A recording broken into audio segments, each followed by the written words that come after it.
Perhaps the farthest out group is made up of the contactees. They have met, talked to, or even ridden with visitors from outer space. Here at Giant Rock in California's high desert country, one of the pioneer contactees, George Van Tassel, talked to CBS News correspondent Bill Stout. We're riding on an electrostatic magnetic ship right now on the Earth, doing 66,000 miles an hour right now in an orbit around the sun, and we're all astronauts in that respect. Have you ever gone up close enough to touch one, to see what was inside? Bill, in August the 24th of 1953, I went aboard one for about 20 minutes. What was it like? What happened? Well, the interior walls were what looked like mother-of-pearl plastic, like we put on toilet seats and for decoration. The light inside seemed to come from everywhere. The instrument panel wasn't like anything I'd ever seen before, and all of my years since 1927 in the air game.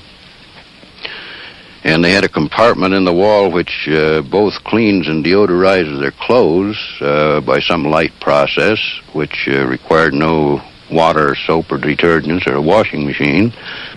Giant Rock, for the last 10 years, has been the Plymouth Rock of the saucer age.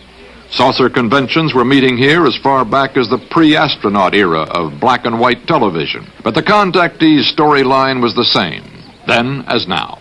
Howard, would you tell us in your own words about your trip to Venus, how it started? Well, as I say, it started first with a very decided tingling all over my body. This tingling finally extended to the mind area, and there was a clarification of mind such as it's hard to believe. I seem to become one with the entire universe. In the Valhalla of interplanetary contactees, the late George Adamski is regarded by his followers as something of a Christopher Columbus among outer space voyagers. And you talked to him, you asked him? I have, more or less on gestures and mental telepathy, as it is known talk transfer. He does not speak. I mean, he didn't at the time, but I have met him since, and he does speak very well English as well as any other language. George Adamski was successful in attracting many disciples with film like this. He called it a spaceship from Venus. His critics call it a crude hoax. This film was obtained from one of Adamski's disciples, Mrs. Madeline Rotifer, who has made her own UFO film and who credits Adamski with an assist in her first contact with Venusians. Some of them have even been to our home. And the day that the one came into the yard, which I filmed on the camera, there were 3 inside the ship.